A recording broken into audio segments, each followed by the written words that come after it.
Welcome everyone to the Real Whovians cast. I am your host, Matrixlord212, and I am with Paul. What's up, Paul? Good afternoon, good morning, or whatever time it is over there. Ha! It's 12:22 in the afternoon, and I know it's Okay, later right. at night for you guys, right? Our past So five coming up. yeah. So Yeah, how's everything with you? everything's good. I've just struggled to get over this Australian flu, what's been going Oh my literally God. everywhere around the country, and I think I've just seen the back of it now. It's taken me about a month for it to all clear up. It's been really bad, the flu. I hope you feel better. I know a lot of our members have had the Yeah, I'm not the flu. only one. So many people Yeah, over here in Jay the had the UK. flu, and then this one had Sally had the flu, and a whole bunch of people have been struggling lately with the weather patterns changing and the flu and all kinds of nonsense. So Blame your hopefully, mate in Australia who, what's his name? I forget his name now. Jacob. The Australian guy. Oh, No, Hayden. Hayden, yeah, blame Hayden. He's to blame. Yeah, please, Hayden. Okay. Or we can blame Jorga the Explorer. I don't know. so, yeah. so, yeah, you've been looking at a lot of the. You've been keeping track of a lot of the Doctor Who filming stuff. And I've been able to see pictures sporadically. Unfortunately, we're not able to share any pictures yet. I guess because there's some issue with Copyright. copyright of the pictures. I know that there's something going on with the filming this year where these big organizations find out where the filming is, and the Yeah. regular people don't. And what happens is they take pictures, and then if you go to use it, they try to get money out of you, or they try to flag you. So next year, I know Mm. it's probably going to be better organized, where the regular folk is going to be able to take pictures and just share them and stuff rather than organizations. But Yeah. I've seen, I, yeah. I, no, go on. It's all No, no, go ahead. right. I was just about to say, yeah, I've been listening to a lot of the podcasts, the various ones what I listen to. And they all come up with little nuggets of information regarding what's going on.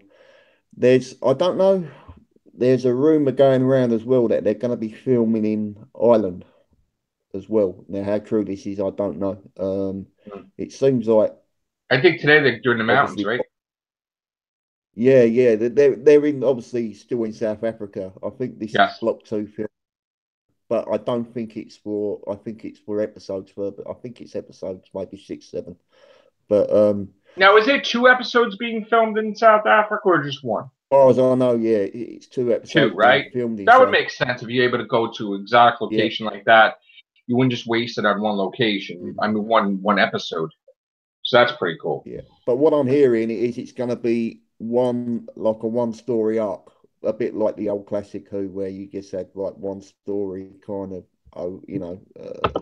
Right. arcing like each, So I suppose for some people that's better. I like it like that, where you just got one story over 10 episodes, like or loosely based over episodes, but Right. their own, I guess. I think it's pretty safe to assume that we're going to have Jodie Whittaker's Doctor, 13th Doctor, Hmm. reunited with the TARDIS fairly quickly, I believe. Hmm. Right? Which Because, is still being built, I believe. yeah. So I'm sure that they'll, you know, I mean, I don't know if I'm more than likely after, I don't know if she's going to get it in episode one, probably not. But No, I it don't is think going to any be, interiors have been filmed yet, Joe. yeah. So we'll have I to wait think and it's all see. been But location filming so far. yeah. So I am interested in doing Real Whovians cast. That's what my main thing is. Talking about Doctor Who and getting pictures and getting synopsis and villain possibilities and all these different wonderful things. It's business as usual. Hopefully we'll get some stuff. And also Well, we'll get some info about Big Finish and all these other things. Go ahead, I'm sorry. what we pretty much know for definite is the Cape Town filming, where I don't know if you've seen the pictures of the Kimberley Hotel, On Yes, the beautiful pictures, by the way. I really wish we could share it. We can't share it yet, pictures. but beautiful Yeah, pictures. and all the cars. They're all supposed to be old American cars. So we're basing this maybe that it's late 50s, early 60s era of America. Yes. A lot of people at first thought, oh, it's to do with apartheid and it's South Africa, etc., etc. It's not supposed to be anything to do with South Africa at all. It's supposed to be based in America during the time of civil rights and all that kind of thing, which could be interesting, but it's kind of era into science fiction. I'm not quite sure. Just want to give a quick shout out to Mongo. Mongo, I know you're watching. I see you in the live chat there. So hello, welcome. Hello there. Okay. Yeah. That's the good thing about Google. We have that, that chat thing. Yeah. Okay. Okay. So yeah, there was a lot of stories flying around from different sources saying, oh, it's going to be this, it's going to be that. But the apparently some people got some real close-up pictures of the cars and some of the things what was on the cars and the year. They matched it up with the era. I think Gertie Letters Twitter, but I don't know if I'm allowed to mention that or not. That she has lots. Well, that wherever they she actually matched it. She matched it up to a particular time and place. If anyone's out there who doesn't follow Gertie Letters on Twitter, she's a good source of information. Oh, most definitely. Yeah. Actually, and I think that the good thing is, is it a guy? Oh, well, that's right. Yeah. Whoever it is, I definitely see their stuff from time to time. And I know from when I was at filming the Angels Take Manhattan at Tudor City Plaza, they were very, very good at letting just people go right up to the cars, the old cars that they had for that episode, and just take pictures and film. And they were very nice, I have to say. They were very, very nice, letting us just go around, taking pictures and videos.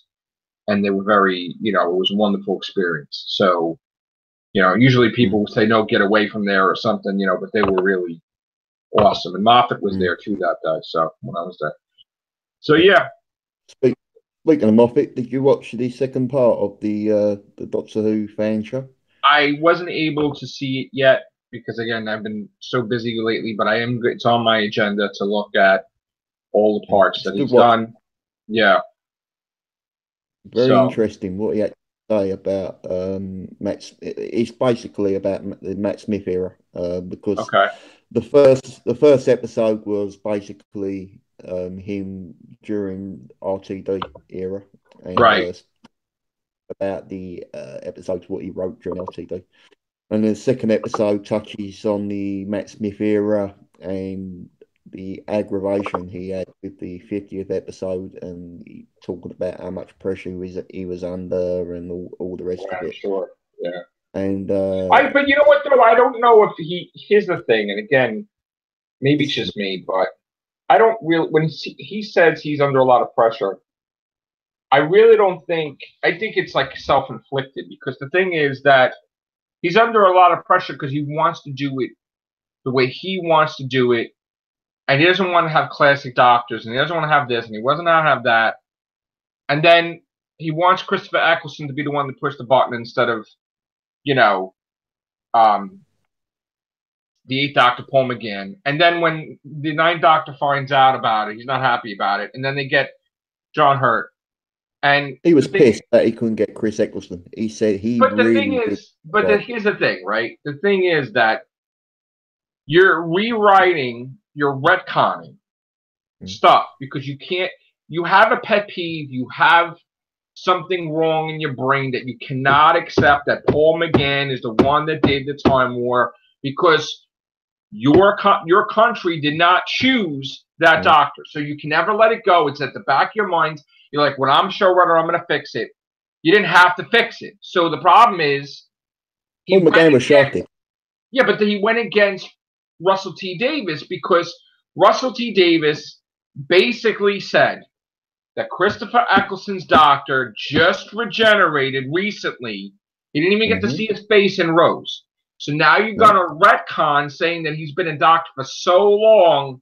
Remember in the first episode, I think Rose, he looks in the mirror. Yes. And in Jackie Tyler's flat, and he's saying, right. Oh, yeah. Exactly. And I think that's why Christopher Eccleston was like feeling that he was disrespected, because he's like, no. See, he has a reputation. Everybody loves his doctor. But now you want to make it like he's a mass murderer of like 6 billion people, like him personally. And you want to change the whole concept where we look at him differently. So, of course, even though he signed, I would be like, no, that's not who I am. And you're going against Russell. And I think that's also what caused problems with Russell T. Davies, too, because Russell T. Davies was getting annoyed. And it was all over Doctor Who magazine that Moffat started changing or doing stuff that he wrote about. And he's like, it didn't happen like that. And Moffat's like, it did, because I made it like this. And it's like, no. You know, and I'm paraphrasing. But Moffat made it difficult for himself because he's so stubborn. And he's so, like, has to have it his way, where his doctor doesn't look back. His doctor doesn't do this. His doctor. And he will undo all of history if he wants to. And because of that, we didn't get the 9th Doctor. It's his fault completely. And then all the fake news came out about how that Christopher Eccleston doesn't like Doctor Who. He's not a fan. He's against the character. He's against this. It was all lies, because people were grabbing Christopher Eccleston in restaurants, just to, like when they had marriage proposals. And he was playing the part as the doctor to help these people get engaged. And he loved it. And he loves being the doctor. And he loves Doctor Who.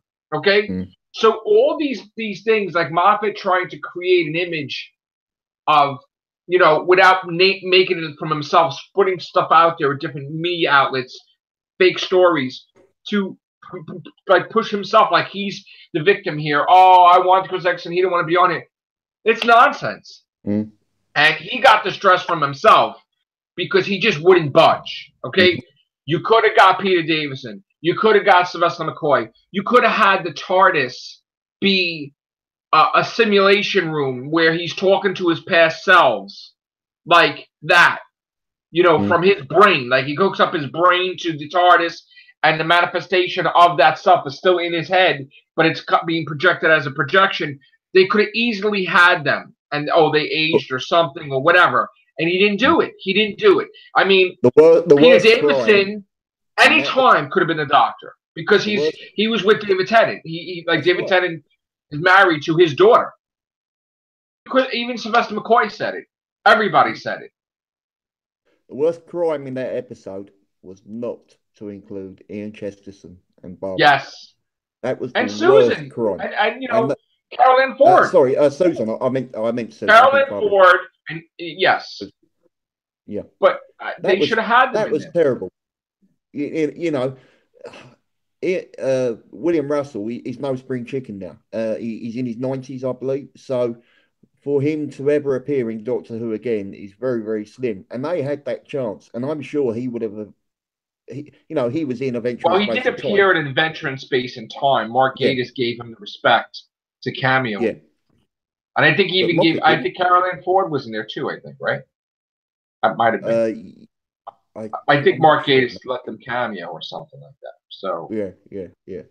But no, that was the worst thing for me. That Moffat missed a trick there. You know, and I think that was a crime against the fans there. You know, the fans were really hoping that he would pull the boat out and push the boat out, get a lot of the classic Who's back, Doctor Who's back. But what does he do? And even Paul McGann, you know, in that last scene where they're all standing together, he gets a looky-likey for Paul McGann. He didn't need to do that. Paul McGann would have probably done that for nothing. I mean, it was a great thing that we got to see Paul McGann regenerate. But he's supposed to regenerate to Chris Eccleston. Now, and there's a lot of people now, because Moffat was such a mess, and even Matt Smith was on James Corden's show and slipped up and says, no, she's not the 13th Doctor, she's the 14th Doctor, Joey Whittaker, because he's all confused about what Moffat did with the War Doctor. Let's be clear, okay? Christopher Eccleston's Doctor was always coming after Paul McGann. But he got another potion that altered the regeneration energy to put John Hurt's doctor first.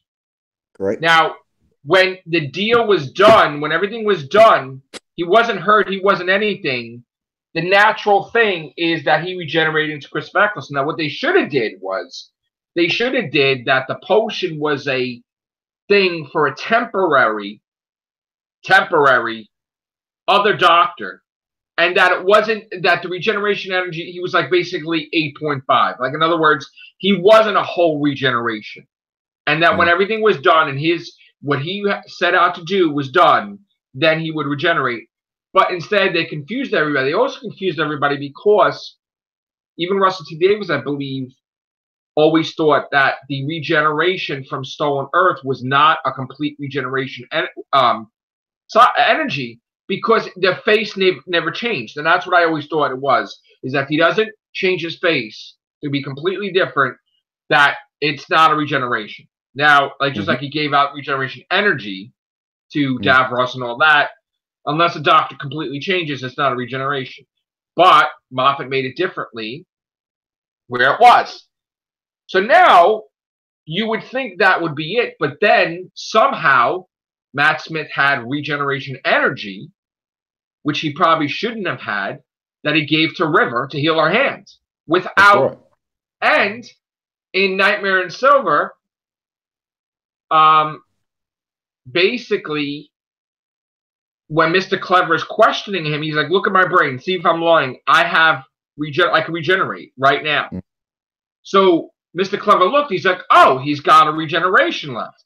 He can. Even the TARDIS, I mean, would have told him he has no more regeneration energy. So Moffat slipped up because Moffat wanted to be the one to explain that I'm the one that gave more regenerations. What was all that crap then going on with the last season, with the fake regeneration halfway through the season? What do you think about that with Capaldi? You remember halfway through the season? See, I was very angry with that, and I thought that was clickbait. I thought that, like, what is that? That's really special effects. He never really used regeneration energy. I don't like it that it's becoming a regular occurrence that the Doctor could use regeneration energy as a joke or a weapon. Okay? No, you can't blow up a whole planet. No, you can't blow up a whole Cyberman squadron. Basically, in Twice Upon a Time, they called him the Beast of Trenzalore because he did destroy the whole entire planet with the regeneration energy, which means that that whole place is a graveyard when they visit it with him and Clara, the 11th and Clara, because there's nothing that could grow there. No soil, no nothing. He destroyed the whole planet where those people would basically leave the planet or live in that little area because eventually they kind of leave. So he basically destroyed the planet completely. I didn't mean to, but the regeneration energy was that powerful. Now, again, he destroyed the whole Cybermen squadron on that floor, but I don't want to see it used that way anymore. You can't use it as a plot device. It's just to change your face. And I think that's what we need to do. I think that, you know, you got to explain things. And the thing that bothered me with Moffat is he never explained anything hardly. He promised he was. One thing he did say, which I thought was quite interesting, and I've got to try and remember my seasons now. I think it was season 6. Well, he never explained the voice in the TARDIS. Never explained Madame Quiveri. Never explained any of that. No. You remember the split season where it ended with Amy finding out about the baby being River, and then it goes as a break, and it goes to Let's Kill Hitler. I think was that. He said that he was not responsible for that. He did not want the split season. He said that was completely down to the BBC. And he got so much stick for that why are we having a split season, blah blah blah blah. And he said, it's not my call. He said, I don't have any responsibility for the scheduling of Doctor Who. That is down to the BBC. So he did call. Here's the thing. I understand that.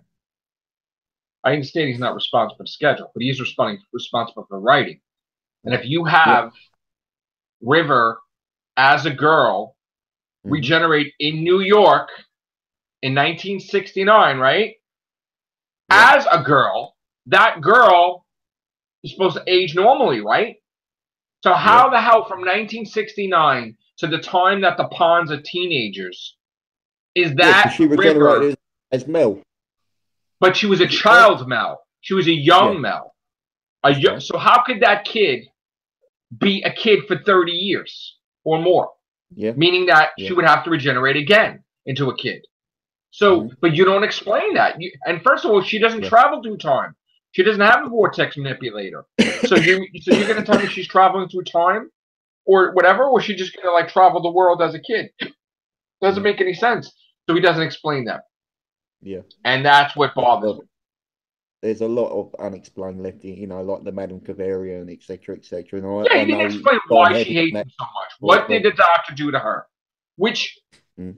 in my mind, I believe that she's a future companion.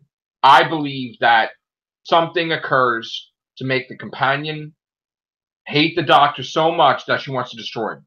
I don't know what he does or she does or whatever, but for her to I join don't the listen to church, Big Finish, but she's coming up with a Big Finish story, isn't River she? I Song's, believe Big River. yeah, So maybe that might maybe it be. gets explained. But I for don't her know. to I don't. join a church and devote her life to teaming up with people to destroy the doctor, it has to be pretty bad what he did. Or she thinks Yeah, he's pretty bad, whatever. And yeah, again, the voice in the TARDIS, why the TARDIS controlled by an entity, the Dream Lord, why we see the reflection of the Dream Lord in the TARDIS, like he's still there. There was a mini-sode where there was a weeping angel in the TARDIS. I mean, what the hell is going on in the TARDIS? And that's the thing that I think even Nardole something was happening, the TARDIS was controlling controlling it away. It's fighting Nardole. It's the poison's getting in there, knocked him out. I mean, I don't know. He didn't even explain Nardole. He didn't even explain, he's trying, and he also created new questions where he's like, oh, Nardole was blue before he was Nardole, and he mm. was in a different body. So are you saying he's Dorian Moldavar? Because like, and you're All right. saying he makes deals and he does stuff at the tables. That's what Dorian Moldavar does. So are you Yeah, saying that that's Dorian what I. Moldavar used to? Yeah. That's the picture in my head is that he was Dorian Moldavar. That Well, is that's what I thought, but I got I angry with that because I'm like, yeah. so you're saying he gave his whole fortune to get this crappy body? That's Mm, Nardole. And then he lost his head, and then they had to give him a robot body or something again. mm. You know, Maybe Moffat was just leaving it to the viewer to think, well, probably just like you know, he with the caretaker, right? Or with the Tom Baker's part. You yeah, know, he yeah, first he says that it could be the moment, and then mm, he says, "No, I like to think it's a doctor in the far future that he could regenerate at this point to whatever he wants to be, and blah blah blah."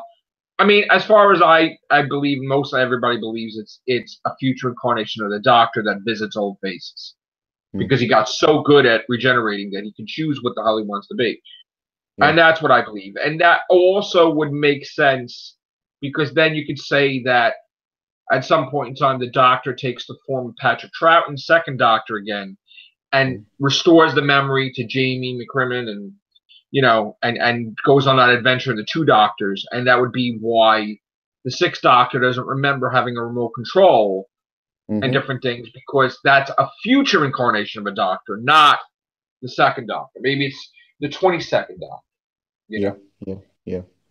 But anyway, it But would be nice just to explain things once in a while, and I think that's what made the ratings drop because mm, everybody lost faith that Moffat never explains things. As a yeah, writer, you have a beginning, you have a middle, and you have an end. yeah. Okay? And if you built up like you're going to have these questions answered and then you never answer them, people lose I, faith with that and then they don't want to watch your stuff. I was kind of hoping that Crystal D, when she interviewed Moffat, for the second part of that interview, might have just said to him, look, there's a lot of viewers out there who want answers to questions that Yeah, you they just played it have. safe, probably, right? They didn't But answer many big yeah, questions. I'm pretty sure it was all pretty much the questions were pretty. He knew what questions were coming up and all the rest of it. I'm pretty sure of that. And if there was something which he didn't want to answer, then he just said, "No, don't ask me that," or whatever. Right. So it was pretty. It's a safe interview. Like there was nothing, salacious or scandalous or anything like that. But it was still interesting to listen to. So See, an interesting thing about him and Russell T Davis is Russell T Davis would be posed a question now, and he he would did mention that. He completely did talk answer about it. Russell. He did talk about Russell. Russell T Davis completely answered a question that we didn't even know. Mm. That being that Harry Jones, Prime Minister, well, former Prime Minister, did not die in Hmm. Stolen Earth and Journey's End. That Yeah, she's I heard still about on that. Earth right now, Mm. and she may assist Jodie Whittaker's doctor, Yeah, I heard about that, and I don't and know. that's canon. I don't know. To me, she died back in whenever And it he said, was. "You never see her die on screen. It just looks that way, and she's going to be on Earth, and maybe even Chibnall's going to use her." And you know Mm. what?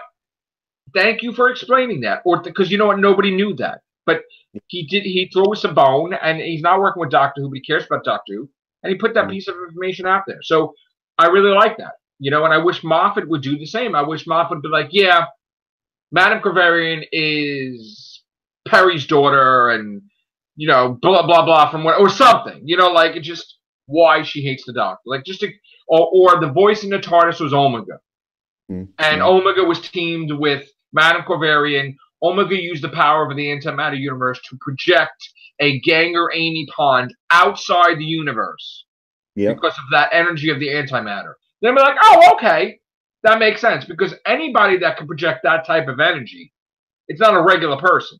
So No. to project a Ganger from outside the whole damn universe would have to be Omega and the antimatter universe. Yeah. Yeah. And maybe Omega did want to. Maybe Omega's responsible for the baby being a Time Lord with DNA and stuff, and maybe that he was gonna possess her body or something at some point, like he wanted to do the Fifth Doctor's body. Or Mm. maybe Rory was, because Rory's adopted, maybe Rory was a Time Lord. Mm. And, didn't even know it because he keeps dying and coming back. Maybe he has a weird twisted regeneration cycle thing that he doesn't change his face, but he keeps coming back to life. I got Or, the I yeah, got the impression that Moffat was trying to say in the interview, well, in the first one and the second one, that he made mistakes, and nobody's perfect kind of thing. So, but he's hoping that maybe the viewers can forgive him because of that he knows there's always going to be good episodes and there's always going to be bad episodes but at if the he end of the day. explained it, then it wouldn't be a bad episode because then people would Exactly, know it's been exactly. That's all we wanted as fans was for explanations. In the classic era, we didn't have that problem so much, but right, in the new era, even RTD, everything was explained. right, And if I'm being brutally honest, if I've got to compare the two eras of RTD and Moffat, give me the first four series anytime, because I think sometimes Moffat just backs himself into a corner where the storylines got so convoluted and so complicated. And again, that was touched on in the interview on the fan show. And Moffat kind of admits that, yeah, we did kind of, it was a little bit complicated, but sometimes you have to accept that, some of the viewers are not as stupid as you think. Like, don't think, the people who watch Doctor Who are stupid and can't understand. But right, my theory on that is, well, who are you aiming Doctor Who at? The age demographic. Are you aiming them, for the 7 to 15, or because Moffat knows that Doctor Who is an all-encompassing show. It goes right across the age groups from 7 to 70. So you've got to try and make that appeal to all age groups, but right, also you've got to do it in a way that everybody understands what's going on. I know it's right. science, and I know that means, a lot of it can go over the top of some people's heads. But I think Russell T Davies tried to do it in a way which was what I call family friendly and He easy did, to and he did. He resolved things. I mean, he explained yeah. things. He answered There was questions. I mean, there there was was very never an rarely there episode. was a question that wasn't answered. Yeah, and there was never an episode where it went over the top of my head where I didn't understand it. And Right. I can, count so many Moffat episodes where halfway through I lost the will to live because it was so technically uh It got to be so much where no, every type of story he wrote was a threat to the entire universe. mm, Where it was the biggest threat, the biggest threat, the biggest threat, the biggest threat, the biggest. It gets boring after a while. yeah, Okay. And oh my God, this one creature could destroy the entire universe. Stop it already. Oh, this yeah, companion is the greatest companion, the ultimate companion, the greatest companion.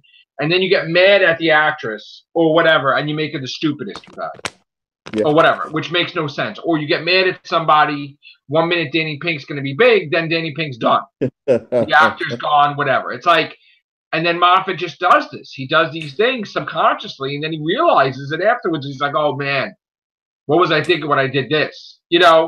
But it's done already. I mean, Yeah, so we see him do stuff with Capaldi where Capaldi's trying to repair New York time distortion so he can save the ponds and he can travel throughout any time in New York. But then yeah, he doesn't follow through.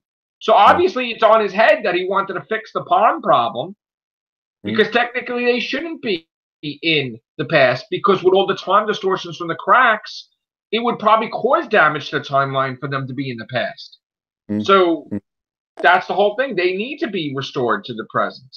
And, you could save billions of Time Lords' lives, but you can't go save the ponds. So mm. he backed himself into a corner because he kept hitting the reset button, but then he wouldn't do the reset button with Amy and Rory. No, And I and think I that's what fans are calling foul. I Yeah. think that's where the difference is between RTD and Moffat. Actually, I don't know if it was the first chat he had or the second one with Crystal on the fan show where he talked about Russell being his work ethic was so good that he was able to just write, and Yeah, he with did. He did Moffat, Doctor Who. He did Torchwood. He did Sarah Jane. He aliens did and 3 shows at the same time. didn't he do the other one as well? There was another spin-off from Sarah Jane, Aliens and Wizards or something, or He did was that that? after Sarah Jane ended because he wanted people to still Okay. have their jobs. So Yeah, yeah, Wizards yeah, and yeah. Aliens he did for a couple of That's years, it. just Yeah, for yeah, his buddies, just for yeah, the people that he cared about the coworkers having jobs. yeah, He just wrote yeah, something wonderful. yeah. So we always had something to watch throughout the year, whether it be, Torchwood, Sarah Jane or whatever, because let's face it, Torchwood was based at an older audience and Sarah Jane was based at a younger audience. Right, But and I Doctor was in the middle, guarantee, yeah, but I guarantee you that the fans of Doctor Who would have watched, anything connected with the show anyway. So, with the exception of it's like, Class. Class was like that, but yeah, well, class did. So I watched the first 4 episodes and I gave up on it, to be honest. So yeah, it got a it bit, went all over the place after a while. all that shit, having to see him in bed all the time and all that. Come on, Stupid crap. yeah, yeah, yeah, yeah. So I just gave up on that after 4 episodes. But And then I the tell English you, took over the world. So it's like, well, thank you, Moffat, for yeah, yeah, leaving that plot hole. Yeah. yeah, yeah. One thing I never got round to talking to you about was my feelings on the final episode of Capaldi. Oh Because yeah, twice upon a time. yeah, I remember texting you as soon as I watched it, which would have been before, unless you watched it in other ways, but it would have been before it aired in America. And I said, "Whoa, what a fucking great episode that was! I really enjoyed it." Yeah. But the thing was, I wanted to see. I watched it on BBC America later on in the day, Yeah. and I can understand what problems Americans have when they watch Doctor Who with the amount of ad breaks you have in that show. It Oh well, that spoils the sucks. The crap out the commercials just show. annoying. It just spoils the continuity of the show just watching it as with adverts. It's stop start stop start stop start, and I can understand why a lot of Americans just say, "Oh, this is just You know, I don't think that. go Listen, we're used to dealing with that with all shows, so it's not that we're signaling out Doctor Who for that. No, yeah. I mean, the one thing I don't like what BBC America does is that we're watching Doctor Who episode for the first time, and they have that stupid little thing that they put in there. They show you, like about a couple of minutes of Doctor Who that you didn't even see yet from that freaking episode. Yeah. Like, and you get confused. You're like, what? Like, I just wish they wouldn't do that. But they're just idiots. But, you know, but other than that, I loved the episode. Yeah. I loved it too. But again, I know that they're in hot water right now because of that episode, because they didn't get permission from the creator of the Brigadier estate to make it that guy was the grandfather. So I know now they're going some type of legal trouble. Yeah, I just didn't ask them, and I've got a feeling that's all been sorted out now, Joe. I would hope so. But yeah, I think they've sorted out their differences. I think it was just a matter of not asking before, you know, sort of using. I somehow somebody's going to get money, or something's going to happen. Yeah, it's not going to just be. Yeah, it's not going to be. Or maybe they're going to do a thing with Doctor Who with Chibnall, where they're going to do what they want to do, or something for him to do with Brigadier or the family or whatever. Yeah. But listen, I enjoyed seeing her. I wish we were so more of her, because I know they originally said there was going to be a couple minutes of her. I wasn't crazy about Moffat. To me, he just didn't go all out with the money for the special effects of the regeneration. It was like sort of a regular, like it's the same thing, almost like Tennant. And I was like, why can't we do something differently? You know? And then I was like, Capaldi's speech, while I like Capaldi, I just wish it would have been centered just on Capaldi's doctor and not on something that, you know, David Tennant would say, and then Matt Smith would say, and then this one would say, and a mixture of everything from stuff from the 50th would never be cruel or cowardly, and just all this stuff. I just wish that it was just pure Capaldi's doctor's stuff that was talking, rather than Moffat's whole reign. And that's basically what it was. Considering how long it took them to prepare that last scene, with Capaldi apparently wrote so many notes about how he wanted to do the scene, and it was great though. He's running around the TARDIS. That was awesome. Like, you know. Yeah, but they was really pushed for time. Apparently, they didn't have much time to actually film it because they took so long in the preparation, and you know, Capaldi took so long, you know, wanting to make sure that he felt, you know, in the right place to do it and everything. And I just wish that Moffat would have just let the music composer compose. Like, you have Murray Gold, and you're not letting him compose anything new. You didn't let him compose anything new for Matt Smith's regeneration. You reused Infinite Potential, whatever, from Rings of Akatan as a regeneration song. Oh, I've been listening to a lot of your podcasts, your RWCs over the last few month, with different people with their views about the music, and the music seems to come up a lot with various people. Now, my view on it is actually I quite enjoyed it, and I thought in a way it was Moffat's way of paying homage to I've got his name now. The guy who does the music. Who? Murray Gold was the composer. Murray Gold. Yeah, I thought it was like Doctor Who's greatest hits with the music, and I thought that in a way it was like paying homage because he knew that was Murray Gold's final swan song, you know, and he wanted maybe it was a. I didn't see it that way at all, because Murray Gold said in an interview he really wanted to compose a regeneration song for Matt Smith when he regenerated, and Moffat said no. And then it was also the fact that Moffat got a new composer while he has a composer. Do we really need money for two composers to do something for The Doctor Falls and World Enough in Time? Now, there was even a video about the new composer making something different, and I think that's disrespect.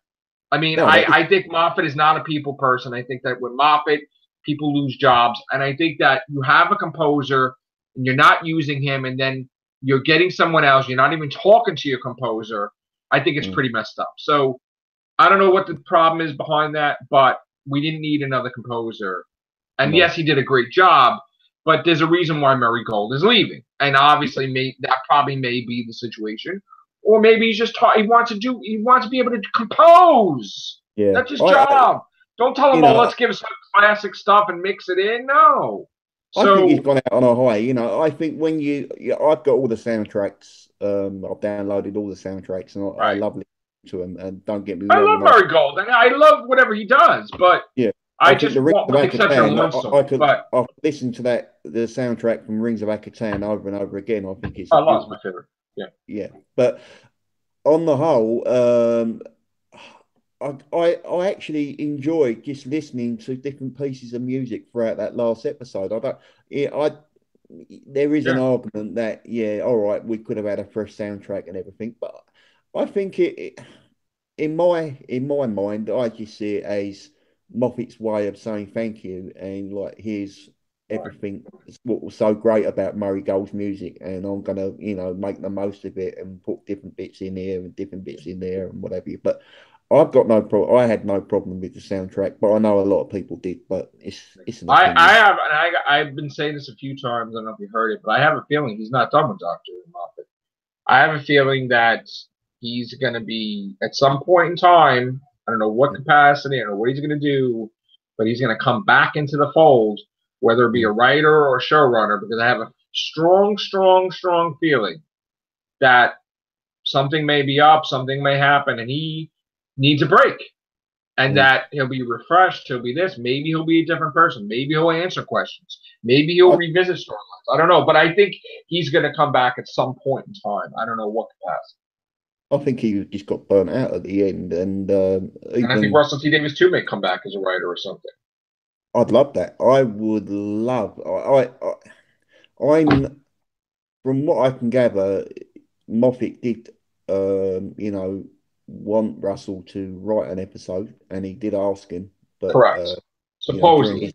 But the thing is, though, I think when you put the egos away, and then when you really think about the situation, it's not like politics where, oh, you were a showrunner, now you're a writer. No.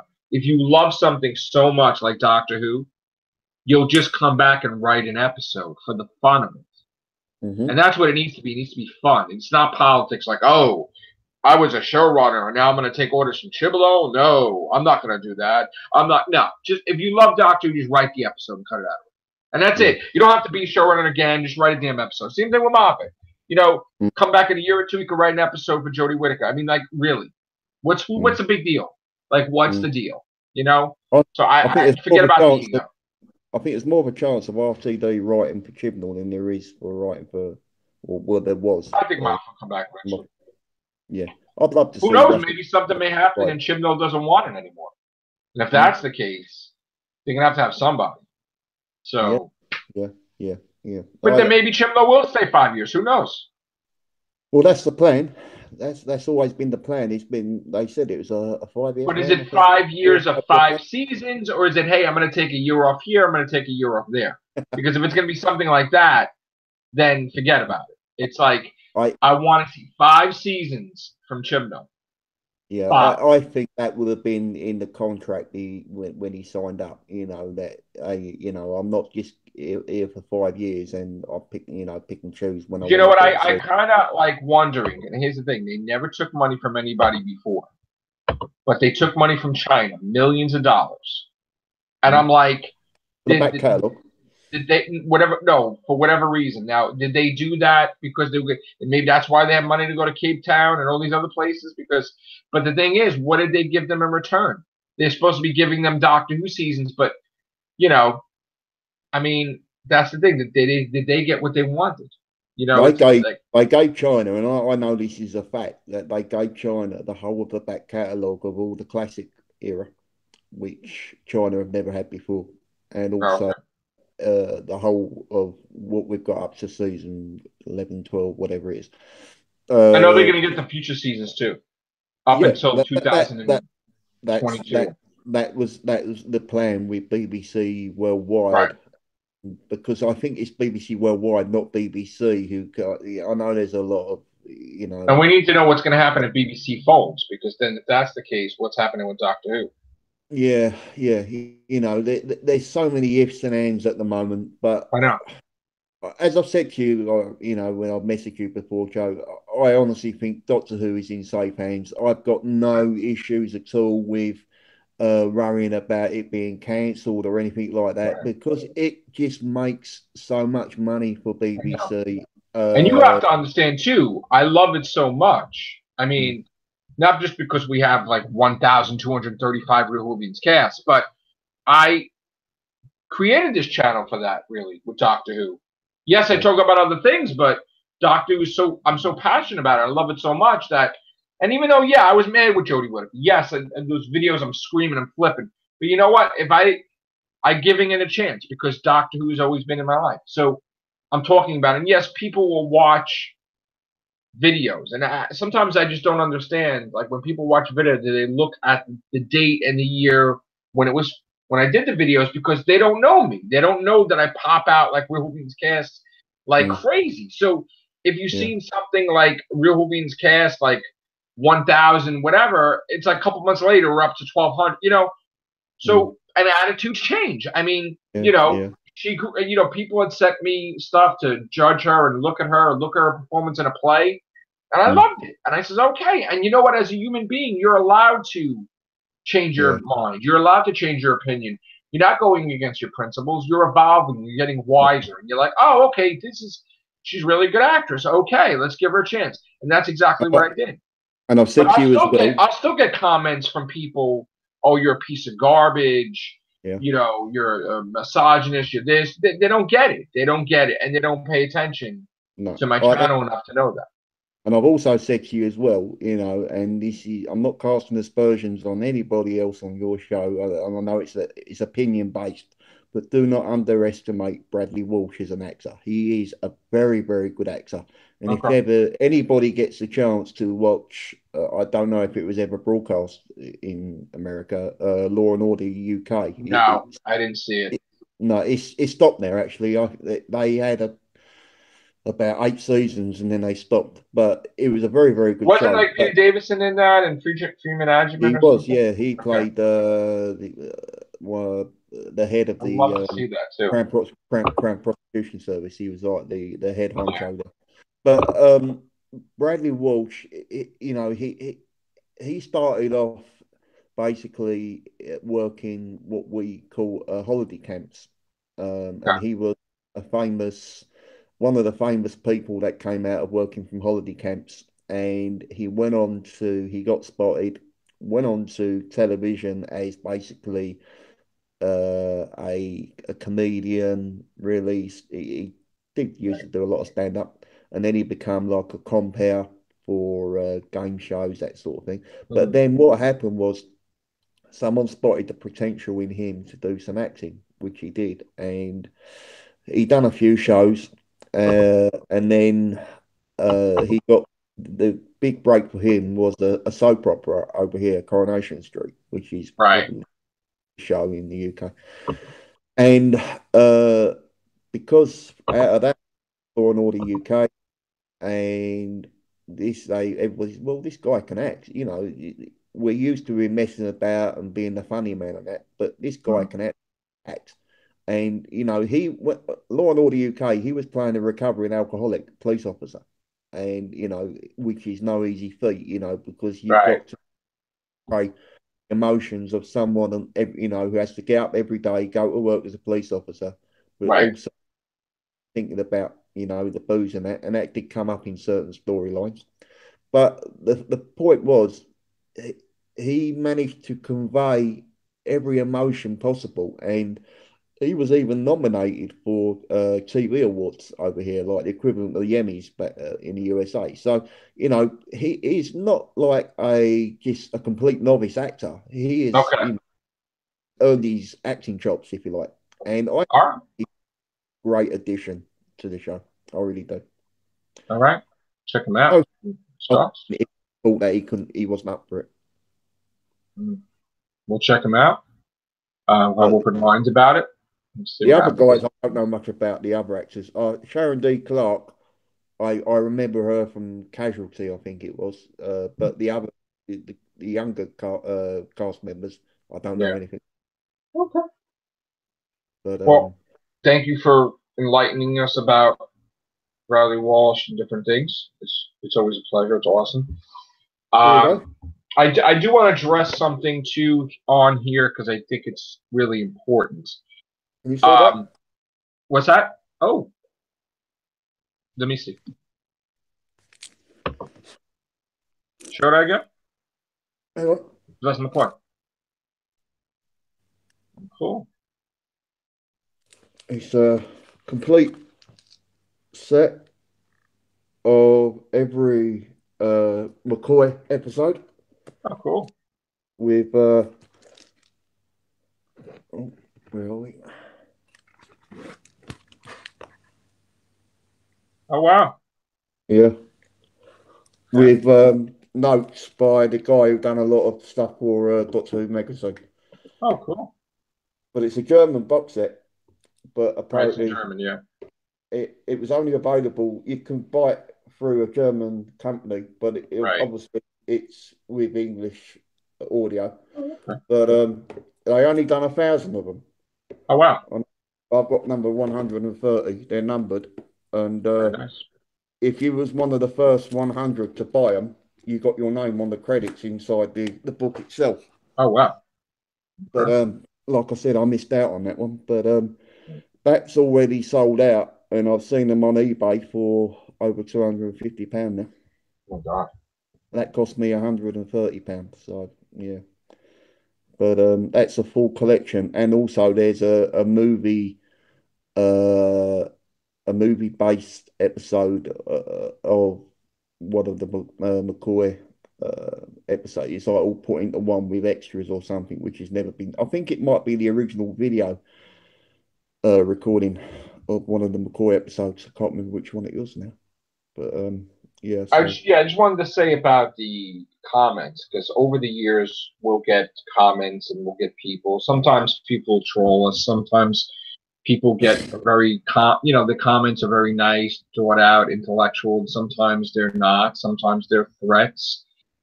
And I just want to say that when you're watching someone's videos, and never judge a YouTube channel by one video. Okay, there may be a video that we don't like an episode, so you can't formulate your opinion saying that all these people are evil and this and that and this and that because they don't like an episode and they don't agree with you. And that sometimes we'll get heat for that, and people don't know the other cast members, and they say a lot of horrible different things, and they don't know me, and there's things. Now, last night, I just want to bring it to people's attention because I think it's warranted. No matter what, I'm gonna do YouTube because I love doing YouTube. I love doing the Real Whovians cast. I love talking with people all over the world. There have been many people that have tried to silence my voice and end this channel through fake strikes, through different things, through trolling. We put videos up that we're going to destroy Matrixlord in 2013, 2015, 2017. Never happens. But last night was different. Last night, I guess because people, I don't know what it is, but there was a direct threat last night to me personally, towards the effect of that a former person gave out my address, that they're 5 minutes from my house, they have a knife, that they're watching me and her, meaning me and my girlfriend, and that they were going to come with the knife at 2 o'clock, 3 o'clock in the morning. Now, I am going to say this because what was this sent to you in a message? Was it? Or no, it was sent to a YouTube comment that I already had the Nightbot put it in review because of certain keywords. And instead of taking a picture of it, I immediately reported it, and they took the whole thing off the channel, which I should have took a picture of it. And it was coming from some Ranger fan thing, a fake account. You did screenshot it.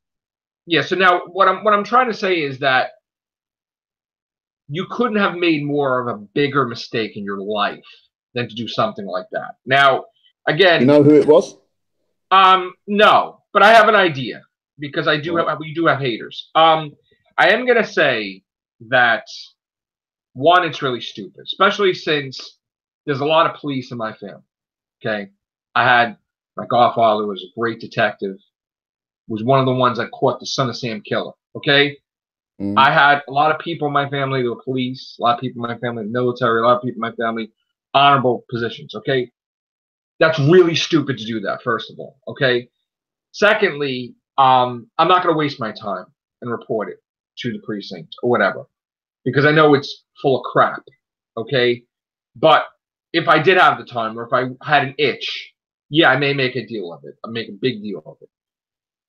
You're not going to do anything, okay? And you're not going to get me off YouTube.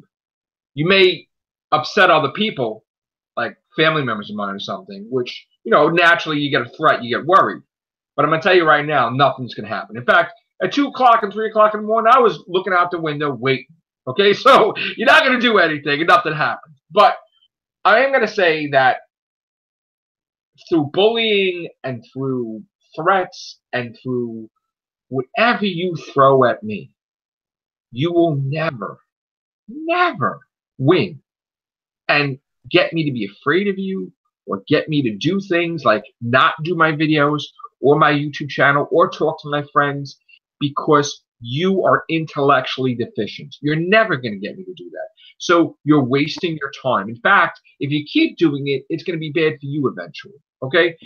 I believe in karma, and I believe there's a God, and I believe that people get theirs. Okay? And whether that happens, goes around, comes around, and whether it happens that way or I decide to actually take legal action, that's a different story. So you control all you want. Now, I don't know if you're former cast members of mine. I don't know if you're from a different podcast that for some reason some of those members just like to come on my channel and talk smack. I don't know if you're somebody who just looks to stir up trouble and act like those people, or if you're somebody completely new. It doesn't even matter who the hell you are. Or if it's a group of people. You're not going to do a damn thing. And you're not going to stop these casts. In fact, you're going to piss me off to make more casts because I'm motivated to spread the word about what I like and what I like to talk about and being cast with my friends. I love the Real Whovians cast. I love talking about Doctor Who. I love the Everything Show. You're going to make me do more. So if you want me to make me do more, you can keep threatening all you want. I'm not going anywhere. What's that saying? What doesn't make you something makes you stronger. Right. Exactly. And I am stronger each and every day. My channel is growing. My subscribers are growing. My view count's growing. And even though you're watching my video, making videos laughing at me, you're giving me a view, so you're an idiot. And that's great. And even though you're talking smack about me, or maybe you'll say video bad things about me, people will check me out just to see. And they'll like what they see. You know, most of the time, maybe. But you're not accomplishing anything. You're making it worse for yourself. You're promoting. And everything is opinion based. Right. So and you don't some people like your opinion, some people don't, but you don't cross the line and you don't, start saying this isn't scripted, okay? What you see on here is genuine, right? Now, sometimes I'll have members come on here that will say controversial things, okay? And then people will come after me saying, why didn't you attack the person on the air? I don't attack guests or cast members on the air. This isn't school. They're not children, okay? I may say things people just want to be air. Controversial, though, Joe, just for the sake of it, Yeah, no, it will never happen, okay? And again, someone else's opinion is not my opinion because they're in the cast. There was one time that somebody was attacking me, and a friend was in here as a guest. Now, I didn't know he was going to say something like, oh, that he wished cancer on somebody. I take offense to that because, again, I raise money for cancer all the time. I donate money for cancer all the time. I had a lot of family members that died of cancer. I never said those words. Someone else did. So at the time, I'm shocked by it. But you know what? And I'll say something off air, and I say to two parties, but then they spread lies saying I said it. I never said it. Just like when somebody else said something about suicide or something, they made a thing. I didn't say that. They said that, okay? Other things happen on here, right? They make up lies. They make it like I'm a racist, I'm this, I'm that. It couldn't be further from the truth. I'm all about equality. I've written about equality in my books, okay? I'm all about, even though I'm Catholic, if a man wants to be happy with a man or a woman wants to be happy with a woman, I'm all about you being happy as an individual, living your life, having the ultimate happiness. I was all for the gay marriage, all that other stuff. You want to do that, you do that. It doesn't affect me, okay? Live and let live. Live and let live. But live and let live. And people just are looking to try to find something like, almost as if I'm president of the United States, to try to like just, you know, bash me, knock me, say these things, to hate videos, to this. And the one thing they don't like is when I respond. Because when I respond, it's like a massacre and they get angry. And they're like, why are you doing this? What, because why am I responding? Oh my God. And they don't like when I don't respond. They don't like when I continue to respond. Well, then don't go after me. You know? So again, I don't like doing those videos either, but you know what though? Sometimes I'm pretty funny. And sometimes I'm gonna make the hater look like an idiot. You know? So again, you're not going to get me off here. And even if the channel went down, there'll be other channels to replace them. So, you know, I don't know what your thing is, like to the individuals, but maybe it's because you can't do your own casts and make it as popular. I don't know. Maybe because you don't have enough subscribers. I don't know. But you're not. There is room, Joe, for everybody to have their own show, to have their own opinion. Yes. If I go on YouTube now, I probably subscribe to at least about 6 or 7 different shows which are like yours, not just Doctor Who related, but up as well. But I like to listen to a broad scope everybody does. Opinion. You know, everybody wants to hear everybody else's opinion. You think I want to watch myself all the time? Of course not. I'm subscribed to so many different people. I'm watching their cast once in a while. Of course. I like watching reaction videos as well when they're watching an episode at the same time. You know, there's a lovely girl, Sass Keys, I think her name. Yes, she's fantastic. Yes, I know. Yeah, and I watch her videos when she watches a Doctor I watch it too when she says Walking Dead and stuff like that. And Doctor Who. Yeah. And I think, you know, she's very honest with her opinions after she's watched the show, and also she's not frightened to let her emotions out when she's watching Doctor Who and all that kind of thing. And I think that's great. And you know, for people to do that, it's a very brave thing to go on YouTube and to produce a program like that, or do a different show every day, or you know, for anybody to do shows like that. It's everything is opinion based. Sometimes you like it, sometimes you don't. If you don't want to watch me, then don't watch me. Yeah, that's it. Turn the channel. But you're not going to have the ego to be a dictator and destroy me, because you're not going to work. No. They even did memes of me. These people did memes of me on Facebook, showing me as a Nazi, showing me as this. It's disgusting. And they even did stuff, tried to do stuff with family. I mean, even pictures of, it's just horrible what they've done. Like, they grab pictures of dead relatives and, I mean, of mine. Come on. The thing is that you got to be the biggest lowlife in history to do something like that, and no morals to do something like that. And some of these people I know, they just continually have like textbook. They do it every year. They do stupid stuff, and then they're miserable human beings. And the thing is that don't ever think for 1 minute, because whatever job profession you have, I don't care if you're in the legal profession. I don't care if you serve people. I don't care if whatever. That you don't have that license to destroy somebody. You have that license to do the legal thing for justice. You don't have that to use that ability to try to destroy somebody or make it like you're threatening a Facebook page that if they don't put up images of me in a negative light, you're going to flag them with videos and destroy them. And you know what? That's disgusting. And I've seen that. I've been contacted by pages that this guy wants to constantly just try to destroy my name and destroy things. And the page fought back against them and said no, and called them out on it. I mean, yes, they did post a picture of me. I contacted them. They took it down. But they rebelled against the person and they declared legal action or something, and now the person's trying to say he never said that and it's fake and it's this and it's no, it's not, it's real. And then the person leaves the community for the millionth time. He lost. Look, we don't need you in this community if you're going to be like evil. Going on Twitter or Facebook, hiding behind your keyboard, you know, no one knows who you are, and start right. And then trolls coming out of retirement, attacking, going back away. Stop, just stop. No, first of all, this person that's this evil, nobody should be flunkies to this person. Nobody should be serving this person like a god or a boss. I don't understand why this person has followers like that listen to what he says and good little soldiers. Like it's stupid. Like, let this person do stuff on his own because he wants you to get in trouble. But they're too stupid to realize it, some of them, that they'll just continually, yes, you want us to do a video on our channel so you don't get in trouble? Okay. Yes, you want to put the blame on me? Okay. No, it's stupid. This is, first of all, this is Doctor Who, and this is other stuff, okay?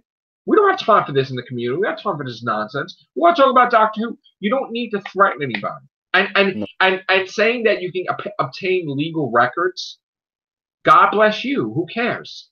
You know, you're not going to destroy whatever you do. You're not going to destroy. Okay? No. In fact, you're getting yourself into serious trouble. You know, with the fake news and the fake lies. But you know what, though? I'm not here to make threats. I'm just here to say, you're not going to do it to me. Yeah, people and it's not going to happen. You're not going to be effective. What, you know, I know from, like, with Twitter and everything, you know, once you type in them words, they're there forever, like, you know. Yes, all right, you can just, somebody always has them. Yeah, some of the way, and they can come back and bite you on the bum. You know, there was a story a few weeks ago. I don't know if it was someone from UK or America. I can't remember now. And they was in the news about something they wrote on Twitter about 3 years ago, and it may have been either anti-Semitic or homophobic or whatever it was. I can't remember, but it come back to haunt them, and they lost their job over it. Like, you know, because and. They said, oh, well, I'm a changed person now. Oh, it was a British politician. Yeah, and they said, oh, I'm a changed person now and all the rest of it. And yet someone recorded a speech he did only a few weeks ago, and he was talking the same sort of crap he was saying in the thing what he wrote on Twitter 3 years ago. So he hadn't changed at all. So it basically, he got caught out. So, you know, be careful what you write, you know, on these on social media. Social media now is just gone crazy. Oh, people are trying to become such bullies that they try to mess up your Facebook pages, mess up. I mean, even writing books, people put fake reviews. Please, you're not accomplishing anything. You're only pissing me off a little bit. But the thing is that, you know, you're eventually you're going to get hit so bad if you're breaking the law that it's going to be ridiculous. And you know what? If you're jealous of me, which obviously you're spending so much time talking about me, you're very jealous of me, then be better than me. Make more videos than me. Make more casts than me. Do actual productive stuff. Work for it to try to be better than me. But if you're not going to and you're just going to complain about me, maybe you should just not watch me. Maybe you should get a life and not subscribe to me, not watch me if you're that evil. And instead of just watching me every day complaining about me, why hurt yourself? Why? Just don't watch me then. No. Don't doubt every day there's that person dislike. And if you add it up all the times they disliked, it'll probably come out to years, timeline-wise. You wasted your life doing it. Yeah. So, again, you know what? You can't, you know, people just take things the wrong way. People just do things. There's haters out there. And you got to deal with it. It comes with being successful. When you are successful, you have to deal with that. And as I grow, I'm going to get that more. So, you know what? I'm going to have to deal with that. So, again, it is a pleasure doing the Whovians cast. It is a pleasure talking to Paul. It is a pleasure talking to these different people. That background noise, that little percentage of haters and evil, it's an annoyance. It's a very small. It's an annoyance, but it's an annoyance that's just an annoyance. Just like a fly buzzing around your head. Yeah. Eventually you swat it away and you just continue on. So that's what these people are. These gnats, these evil things, they go away from the community, they come back. They go away, they come back. They're always gonna be scum out there. And you just gotta clean it up. That's the whole thing. So I hope you enjoyed the Whovians cast. I hope you enjoyed Paul and me, and there'll be more. So thank you very much. Take care. Bye for now. May.